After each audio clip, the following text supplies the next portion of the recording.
Hi, it's Julie again, and I'm really excited to welcome you back to our live stream of our Derby in Place event. After watching Coleman make those incredible looking mint juleps, I had to go make one for myself. It's quite tasty. Ellen, I see, has one for herself as well. So I hope you are sipping on one as you listen to this part of our broadcast.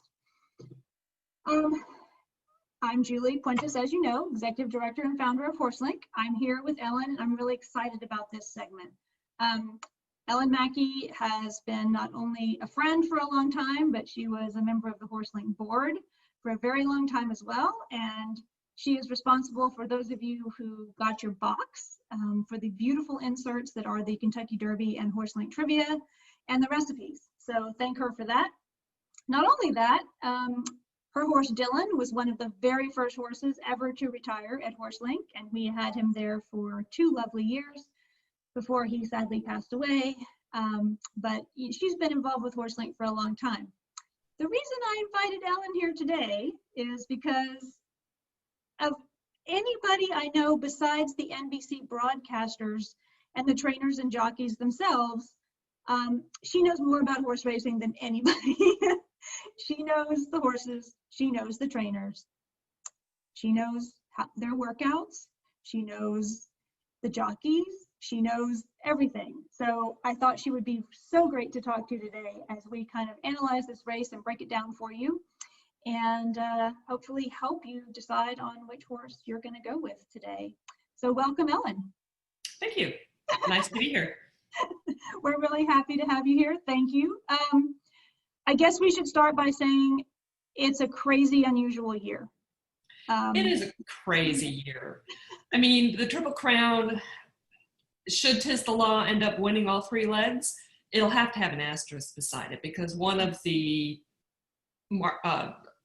signs of the Triple Crown is that it's these 3 incredibly difficult, taxing races over the course of 5 weeks.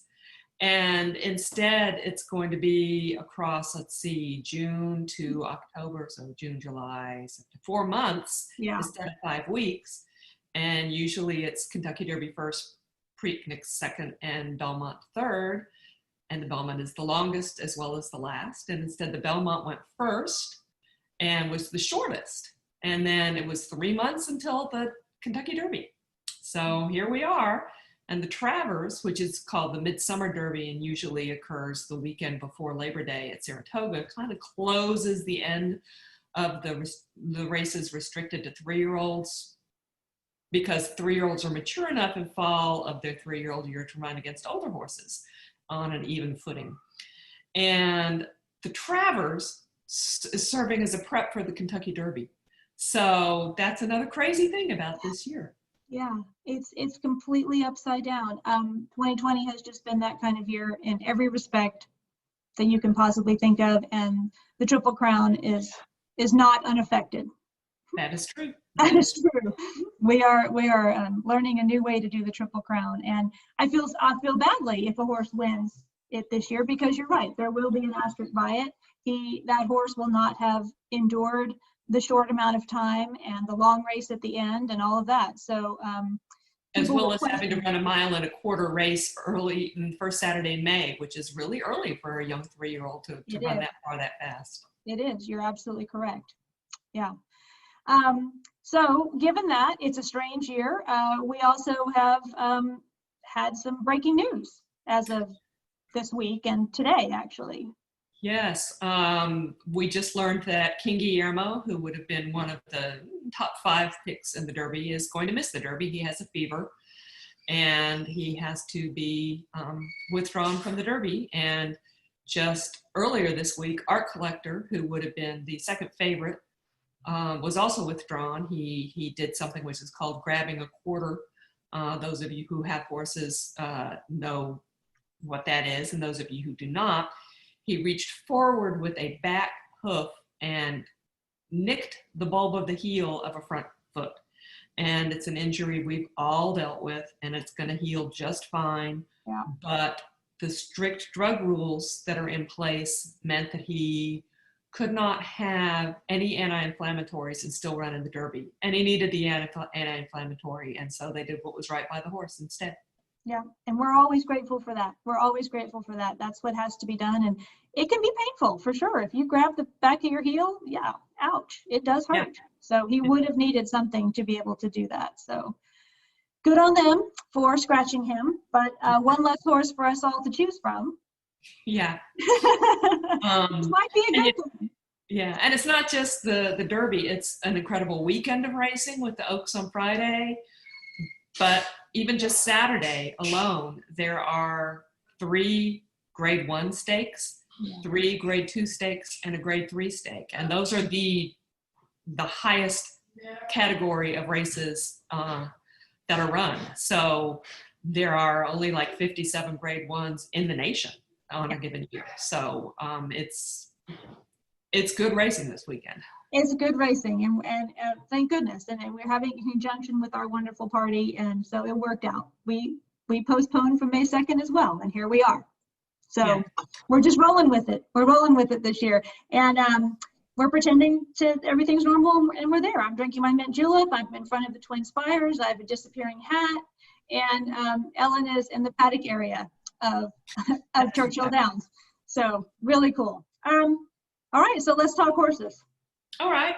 Let's talk our Derby horses. Number one, Finnick the Fierce.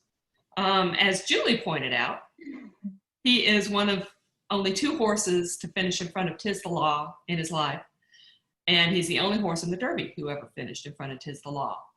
So he's kind of an interesting horse. He doesn't seem like he's improved as much as some of the other 3-year-olds, but you can't discount that, and he has a good race at Churchill Downs.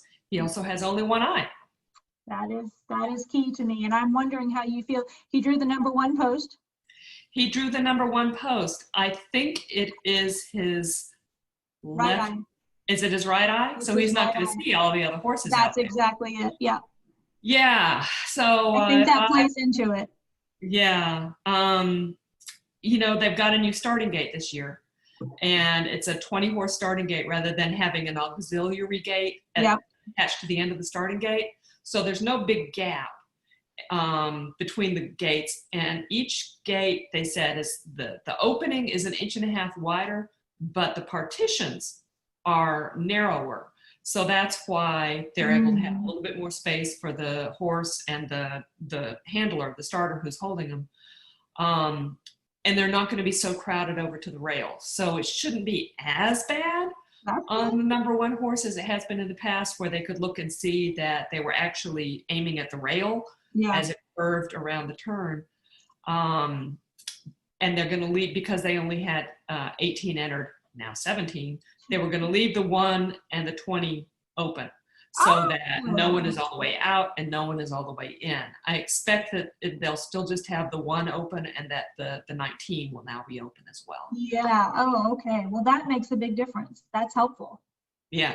Yeah. So, you never know what's going to happen in that mad cavalry charge down to the first turn. You don't. I mean, the Kentucky Derby, when they break out of the gates, that is unbelievable chaos that happens. It's a scramble. It is. And they're all trying to get in position, and it's a lot of horses to be doing that with. So that's good. I mean, the post position number 1, it's the shortest distance to run. It is, and if you had Calvin Burrell on him, maybe that would be great. But we'll see. He's he's been defying odds ever since he was foaled. So it's anything is possible. Mind that bird one.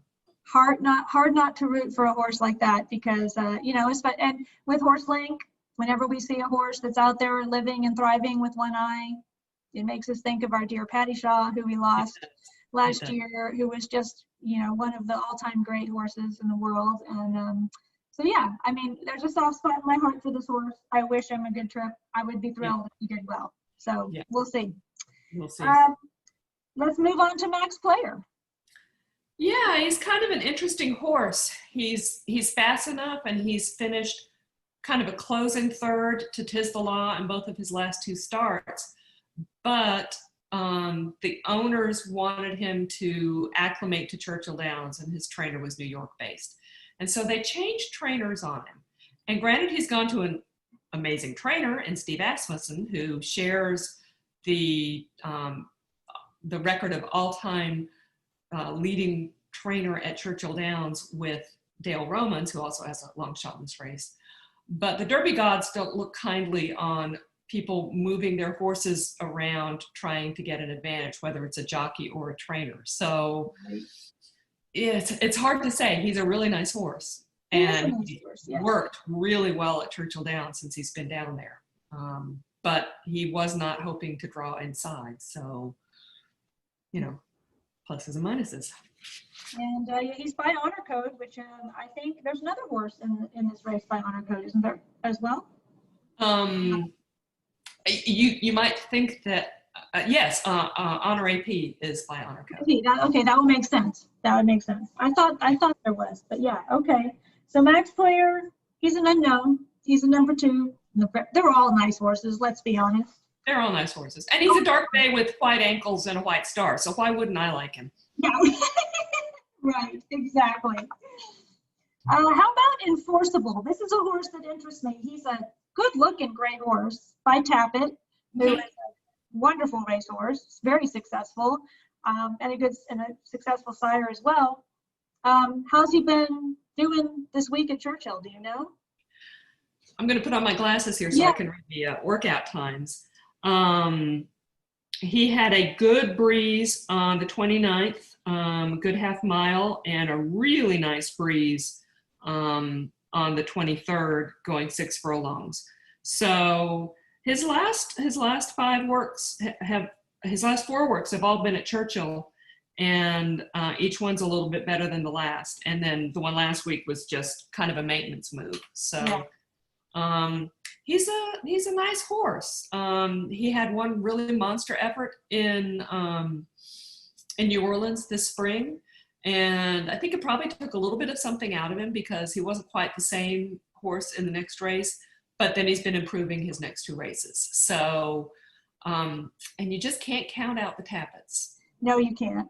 You cannot. No, he's definitely one to watch. The sheet I'm looking at right now has him at 30 to 1. Most of these horses are considered long shots because we've got such a heavy favorite this year. Yeah. Yeah. Anything else about Enforceable that we need to know that stands out? No? I think that was, I mean, he's a big, good looking horse, has a good trainer. So, you know, stranger things have happened. Yeah. All right. Storm the Court. Storm the Court is a very interesting horse. He won the Breeders' Cup Juvenile last November. And in an upset, no one really thought, where did this horse come from? And since then, he hasn't won a race. But he tries hard, and he's finishing in the money in almost every race. And they just decided, why not? I mean, he belongs in here as much as many of the horses do. Absolutely. And you know, if he jumped up and ran a really big race like he did in the juvenile, it wouldn't be as much of a surprise this time. He's got a good jockey too. Yes, he does. So, can't argue with Julien Leparoux. He's a really good rider. Experienced. So. He's been in the Derby quite a few times. Yeah. And on TV, I would imagine that Brittany Urton will be one of the commentators, and her father trains his horse. Ah, very interesting. Yes. Okay. So a little inside knowledge there, folks. There you go. Major Fed. This is a horse I know not a lot about.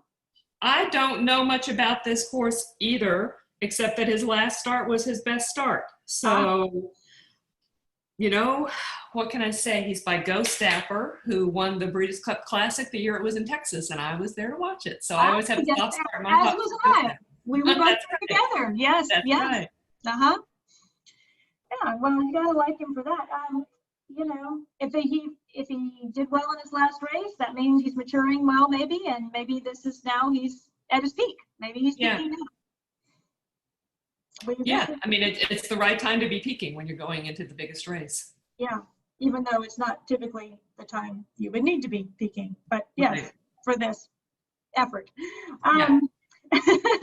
King Guillermo, as we said, is scratched, so we will He's skip over scratched. to him. And he would have been one of the top 5 picks easily. He's rated at 20-1, but he would have come down, I think, in the betting because everyone loves a horse who breaks on top and runs on top. So He does, and he's out on early breaks on top. yeah, and it's maybe good news for Authentic when we get to Authentic that he might have an easier time on the lead. That would be good. Money Moves. Now, Money Moves, I like just because he's by Candy Ride, which is a horse out of Argentina. So I have to yes. Of course, I've always loved Candy Ride. What's the story on Money Moves? You know, he was a late decision to add to the Derby. He's from Todd Pletcher, who also had Dr. Post, and people thought, oh, he's going to enter Dr. Post in the Derby, but he's entering Dr. Post in a different race on Derby Day, I think, and they decided to go ahead and enter this horse. He seems fairly fast. He hasn't run a stakes race yet, so there's no telling how he compares to the other horses in the field, but he's worth a shot, and Todd Pletcher is in the Hall of Fame for a reason. Yeah. Yes, he is. He's always. That's his trainer, for those of you who don't know. I forget, not everyone knows all the Todd Pletcher is a very well-known trainer who has been extremely successful. Yeah. So, and who was riding him? Javier Castellano, another experienced jockey. Yeah, and Javier was going to be on Caro, who had a little bit of a strain of a suspensory after the Travers, and so he got another good mount, and he is one of the best jockeys of all time, and he's never won the Derby, so it would be special if he was it. And it's just about the only really big race that he hasn't won. Wow, that would be really special for him. So there's a lot to like about Money Moves, for sure. Yeah. Sure. All right, South Bend. Another horse I don't know anything about. Another horse who was kind of a late entry, but Tyler Gaffleone, his jockey, is hot and rides really well at Churchill Downs, and Bill Mott, his trainer. They don't come any better. And he looks intriguing to me, and if I had to pick a 50-1 shot out of this field, he's my long shot bet. That's interesting. I actually read something earlier today, and he was one of the long shot bets they picked. Yeah, so that actually fits in with everything they were saying. I think he is definitely one to watch. And you know how I'm in with the in crowd then. Huh? I'm in with the in crowd. Yeah, that's right. Well, and you know how I love long shots, but that is not the one. I do, and you won with the Bill Mott trained long shot last year. I did, and I won on a very long shot when I wore this hat to the actual Kentucky Derby. Yes, you did. With I'll Have Another. He went off at, I think it was 80-1. It was nuts. But anyway, I love a good long shot. And I usually pick my long shots by gut feeling, and I did not get it about South Bend. So I hope, who knows? Who knows? Who knows? Who knows? They're horses. Anything can happen.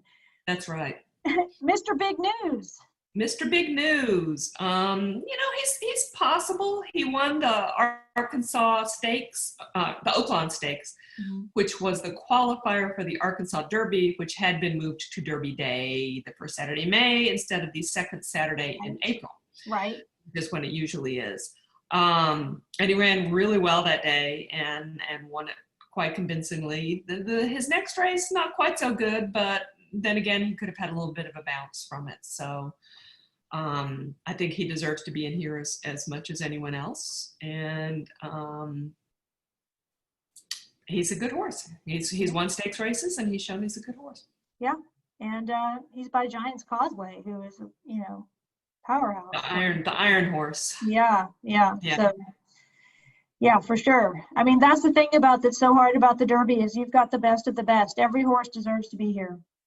Yep. They've proven and they themselves. took really good care of this horse and haven't overrun him and resisted the temptation to run him back in the Arkansas Derby when he qualified for it, because they just thought he hadn't recovered yet. So you got to respect him for that. Absolutely. All right. So now we're coming up to a horse that I've actually I'm intrigued by. I really like this horse a lot. He is really nice looking. He's trained by Bob Baffert, who has been hot for years. Mm-hmm. Yeah, 1,000 words. I think he's an interesting horse.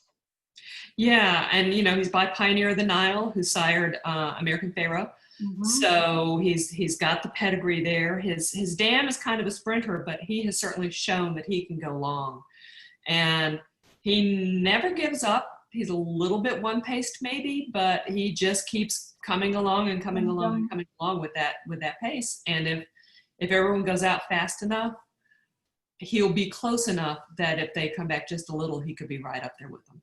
So that's interesting to know. So this is a horse who kind of keeps the same pace. So if the pace is really quick in the beginning of the race, he's got a good shot, because if it's really fast at the beginning, you assume horses will get tired at the end. And he'll be one of the stalkers that's right behind the first tier. And he's a really nice horse. He's very nice looking. Yeah, and he's trained by Bob Baffert, who has 2 chances this time to tie Jimmy Jones for the most number of Derby wins of all time. Wow. I mean, that would be incredible. Yeah, insane. All right, so now we're coming to Necker Island. Necker Island, I really know nothing about. He has a win. His wins are at Churchill Downs. Yep. So you've got to take that into account. Hard Spun. We love Hard Spun. We love Hard Spun. Yeah. We love Hard Spun. Do you know much about this trainer, Chris? I don't know the trainer at all. And it doesn't look like he has run at Churchill Downs, or maybe that's just this year. At any rate, he's been running. He ran 3rd in the Ellis Park Derby to Art Collector, and that's not bad company. No, it's not. So you've got to respect that. And he was just behind Major Fed, one of our previous horses, in the race before that. So he's definitely, you wouldn't think, oh, why did they enter him in the Derby? Well, they entered him in the Derby because he's a good horse and he has a chance. Yep, and he's one I had a gut feeling about. So cool. All right. Yeah, I do not discount your gut feelings. But I know better than to latch onto them, because then I destroy your. No. I mean, who knows? I mean, I just, I have no reason other than my gut, and I just like them. When I see them and I see their faces, I go, that's the one. So who knows? Yep. Number 12, Sole Volante. This horse is. His odds are going down, meaning that people are betting on him and taking a look at him and thinking he definitely could have a very viable shot. And he's one of the stone closers that will be coming at the end, regardless of the pace. Yeah. And if it's fast enough, he can mow them down really easily. His acceleration and his turn of foot are pretty breathtaking when he's on his A game. I like this horse a lot. If I was betting, I would be betting on this horse. Ah, very interesting. Well, that's good. Well, as a semi-long shot. Yeah. No, he's going to be a semi-long shot. He's definitely not going to have the low odds. He would pay off. Attachment Rate, another Hard Spun. We just talked about Necker Island, who's by Hard Spun. So is Attachment Rate.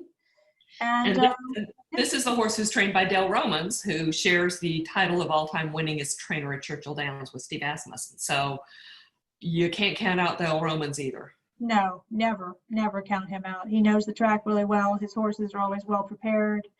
I mean, Attachment Rate is a nice big colt. Yeah, and he finished 2nd to Art Collector in the last race, just ahead of Necker Island. So, he deserves to be here. It's a running theme. It is a running theme. And it's such a toss-up when they're running so late. I mean, what we've already talked about, this is a totally different race than would have happened. Than it would have been 4 months ago, when absolutely you really could have told who was peaking at that time, because it was easier to see, because the horses improved so much at that point in the season. Yeah. And now they've all kind of caught up to each other. So it will be interesting. It really will be. What do you think about Winning Impression? Winning Impressions is one that I would not have thought would be entered here, but he's trained by Dallas Stewart, who pulls monster upsets on the Triple Crown Trail. So he has horses go off at 50 to 60 to 1 that finish second in races all the time. He hasn't won one yet, but he's come close, and I just don't think you can ignore a Dallas Stewart long shot. That is so interesting. Yes, he's, by everything I've read about him, his his race career and so forth. You think, yeah, I'm not sure that you had to pick any horse that's in this field. That's the one you think, I don't know if he's good for this race. Exactly. But knowing I thought that about one of Dallas Stewart's other horses, and he finished second in the Derby. It was Golden Soul. So yeah, he can pull a rabbit out of his hat. Well, that's interesting one. That with that history. Yeah. And now we come to the Murderer's Row, the last five horses. Oh my gosh, this is so crazy that the four favorites, I believe, are all on the outside. Yeah. I don't think I've ever seen that happen before. Yeah, only 1,000 Words is likely to be maybe shorter than New York Traffic. And he's the only one who drew, further inside. So yeah. New York Traffic is a really nice horse, and Sappy Joseph is an up-and-coming young trainer. And Cross Traffic, I believe this is his first crop. The 3-year-olds this year were his first horses. Uh-huh. And Okay. he's had a couple of really nice horses. And this colt is consistent, and he's fast, and he's always coming at the end. So maybe not from quite as far back as Sole Volante, but he'll be there with him at the end coming. That's really good to know. Yeah, this horse looks really, really interesting. And if he has one of his best races, he could absolutely take it. There's no question. Absolutely. And he's another one. If the odds were right, I would put a bet on him. Mm-hmm. Yeah, I think so too. I think that's a really solid, safe bet, shall we say? Yes. And then we come to Honor AP, and there are a couple of things I noticed about him. Number one is he's a big horse. He's a beast. He's a solid, huge horse. He is massive, and maybe he looks bigger because of those white knees flashing at you as he gallops along. But yeah, he's impressive. He is impressive to look at. He is probably, as far as best looking horse, maybe. Yeah, I think so. He is absolutely stunning. He is. And he's got the pedigree. He's got a really good pedigree. He does, and he has the trainer, and he has the jockey. John Shirreffs has won the Derby before with a bomb long shot in Giacomo, ridden by Mr. Money Mike Smith, Big Money Mike. Yep. And so they also teamed up on a little horse who won a couple of races that you might remember a few years ago, named Zenyatta. Well, then yes, everybody should know Zenyatta. If they don't, it's forgivable. But she was one of the all-time greats. And how many times? If you don't, go back and watch some of her races. Find them on YouTube. People who haven't seen Zenyatta run. How many times has Mike Smith won the Derby? Do we know that? He has won it twice. He won on Justify, and he won on Giacomo. Oh yeah, okay, Giacomo, right? Yeah. Who was John Shirreffs' other winner. Yeah.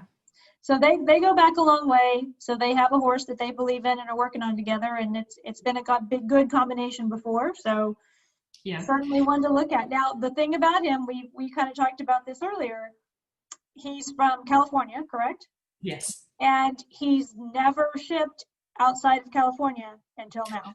That's true. And even within California, he only went from LA to San Diego. So that's not a huge jarring trip for a horse. It's just an hour van ride down the highway. So we'll see.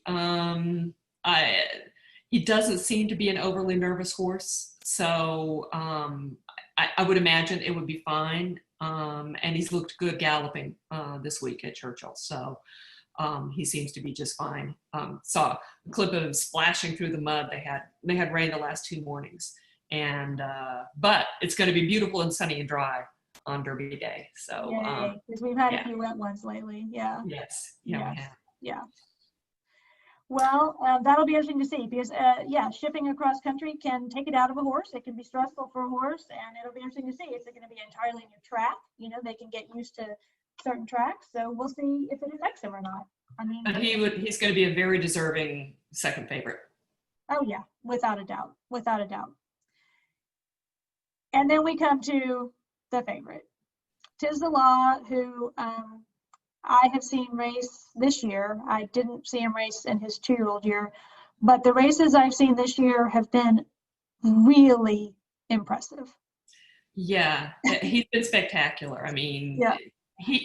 Tiz the man, you know, he's everyone who he's faced. He's undefeated this year. He's won 3 grade 1s in a row. He's the only horse who's won a race at 1.25 miles coming into the Derby, which is usually the question mark. How are they going to do? Yeah. He was eased down the last 1/8 of a mile in both of his last 2 races. You know, saved some in the tank for the next race. He just looks push button, and he's been breathtaking. Do we care about his outside post position, or do we think it matters not? I would much rather him be where he is than in 1, 2, or 3. Yeah. His only loss happened at Churchill Downs as a 2-year-old when he broke from the rail and broke a 1/2 step slow, and the other jockeys kept him boxed in the whole way on a wet track and was taking mud in his face, and he just sort of threw his head up and said, I don't want to play anymore.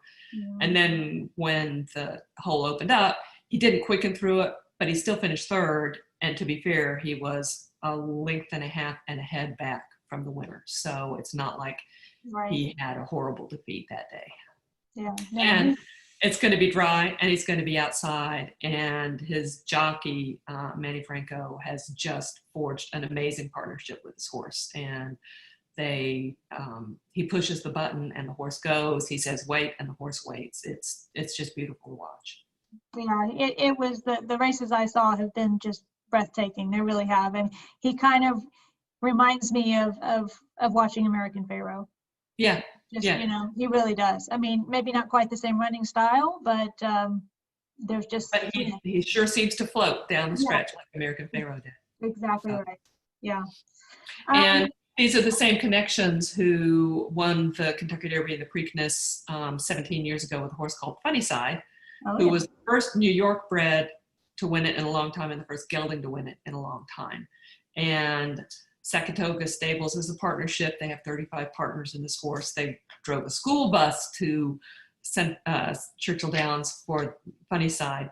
They can't bring all of the owners this time because I think they're limiting it to 11 owners per horse who can be on site. So they're having to kind of draw lots on who can come. And they're trying to also purchase some of the owner slots from horses that maybe don't have quite as many people coming along. So we'll see how many get to come, but they're coming down in the school bus again. That is a great story. That is a great story. Yeah. Well, I mean, I like him. Unless something goes wrong, if he breaks really badly or gets bumped, or I just don't see this horse not finishing. 17 horses, anything can happen, but he just seems like he's a step up on the rest of the horses. He just seems like he's in another league. Yeah, I would agree. Let's talk about Authentic. He's very outside post position. I love the name. Yeah, he's another really nice, really fast horse. He nearly got caught by New York traffic in his last race. Mike Smith happened to be riding him that day, and he said he got to looking around and staring at himself in the Jumbotron in the infield, and was pulling himself up, and that's why New York traffic got so close. Some people thought, well, maybe 1 1/8 is as far as he can go. We just don't know. His pedigree doesn't scream that he wants a lot of distance, but he's so fast and he does it so easily that he can kind of separate himself from the rest of the field and have a lot of cushion there when they, if the distance starts to become an issue. Yeah. And he's outside, and that sort of locks him into going. because they don't want to get hung wide for the first turn. And he's probably the fastest out of the gate. And so I do expect to see him on the lead before the first turn. Yeah, but then you have to worry about him tiring at the end, I would think. Yeah. Which is what's happened to him in some of the other races. And he's got Johnny V, John Velasquez, as his jockey. And, you know, you don't get any better than that. I mean, all of the jockeys in this race are fabulous, but John Velasquez is just the best in the business and really good at nursing a horse along on the lead. Very sympathetic, very, very in touch rider. So, yeah. So he could. And he's riding Gamine in the Oaks, so Babber clearly has a lot of confidence in him. Yeah.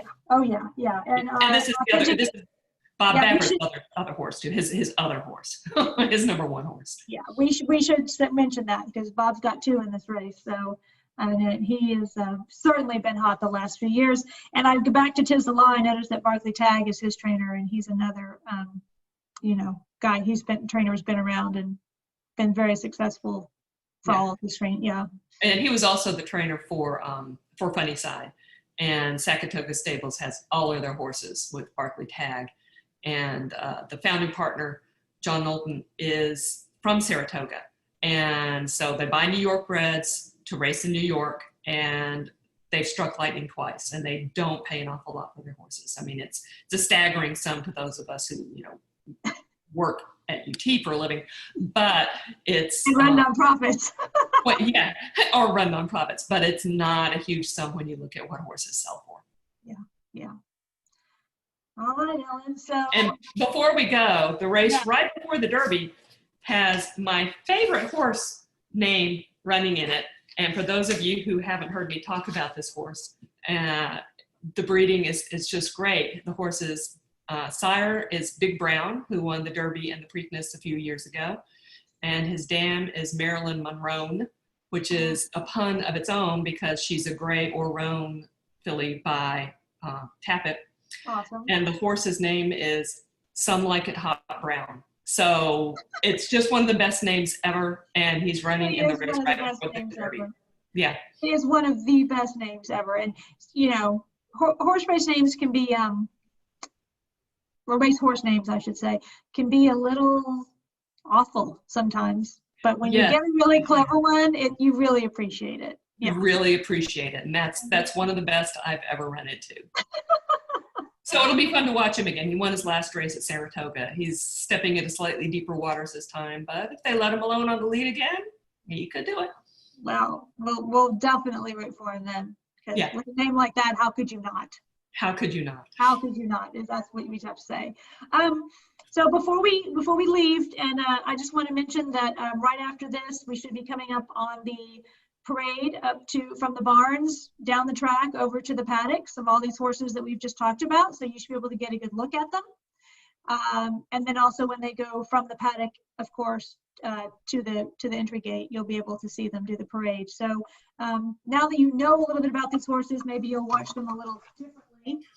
And before we wrap it up, Ellen, I'd just like to know, who are you going with? I think Tiz the Law is the obvious choice, and I'm not a betting person, so it doesn't bother me that he's odds on, but if I wanted to pick a long shot, it would be Solo Volante. And not the South End. I like him too, but my first pick of a long shot is probably Solo Volante. Okay, yeah, I think that's a very solid pick. And I don't know, what can I say? No, even with the Notre Dame reputations. We'll see how much of a long shot Solo Volante is. Yeah, he might not be, in which case I think the odds are going to go down. Yeah. Yeah. Well, thank you, Ellen. Everyone, I hope you enjoyed this. I hope it helped you. I hope it got you a little involved in the race and that you get to know the horses and their connections a little better. I know it was fun for me, and, thanks for putting up with Ellen and I geeking out over these horses. And as always, thank you for your support of HorseLink, and let's go watch the Derby. Yay! Don't make yourself another Manjula in your beautiful new cups. I'm ready. All right. I will talk to you soon, Ellen, and everyone enjoy